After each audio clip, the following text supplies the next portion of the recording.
Greetings and salutations there, my friend. Welcome to the fire. I don't know about you, but I love a well-written character and some good RP. But there can actually be a limit. Well, as you can see in this following story. Well, then maybe you depict the character a bit less realistically. r/RPG horror stories posted by Lipro. Used to play D&D with a guy, let's call him Keith.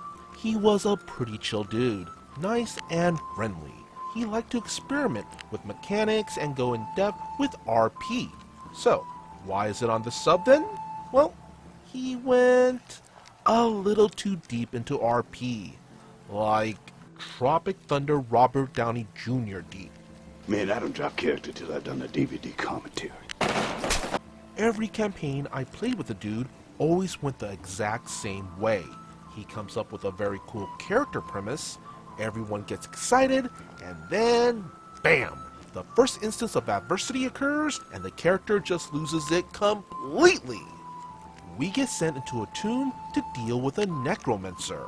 We walk into a room and meet zombies. We easily dispatch them, and then we try to move on to the next room.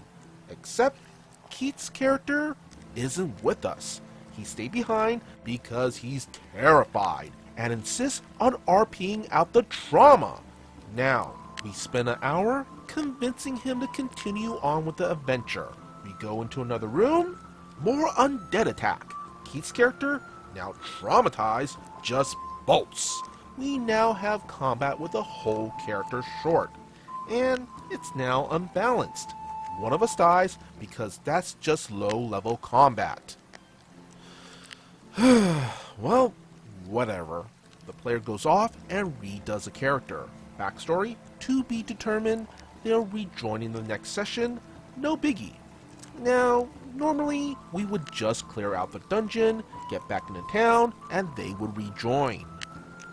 Nope, Keith's character is now working through the death of his close personal friend, which he had known for all of about 3 hours. Oh, cruel world!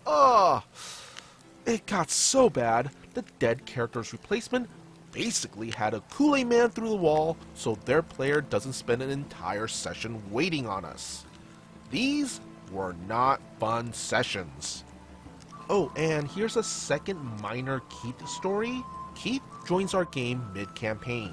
The idea is the party rolls into town, find Keith's character imprisoned in the town square, and recruits them.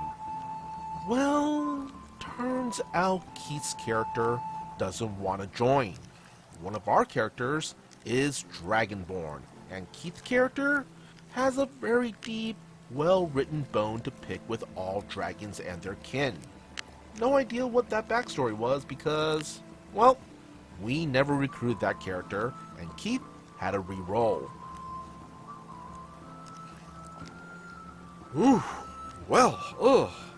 As I said in the opening, I do love it when a player brings a well-written backstory to the table and gets in a RP. But there also is a limit, and that limit is when it becomes a problem like in this story.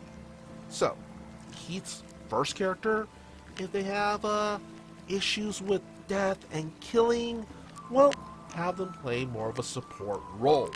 And when they want to get in some of that melodramatic roleplay in, yeah, go for it. But do it and move on with the story. I mean, I've played with players before who had pacifist characters, and most of them, they were able to fit their characters within the context of the story and the world. And for the most part, didn't hinder things. Yeah. So, now with the second character, they have issues with dragons and dragonborns? Okay, well, come up with a common goal of why that character would be working with the party, and yeah, have them distrust and grumble a bit around the dragonborn. which would be some great RPing, but keep the story moving forward. I mean, having a bit of conflict here and there could be fun to RP, but don't actively hinder the game itself or the other player's enjoyment. Be the collaborative in the collaborative role-playing. Yeah, get your RP in, but also push the progression of the story forward. Techniques like yes and LARPing could be really helpful in moments like that. Honestly, in this story, Keith seems to have a bit of that main character syndrome. At least that's what the OP seems to be portraying in the story. What do you all think? Let's hear it in the comments below. Be sure to hit that like and subscribe button if you want to see more content like this. And would you kindly follow the socials posted in the description below. As always, be good, be great, be awesome.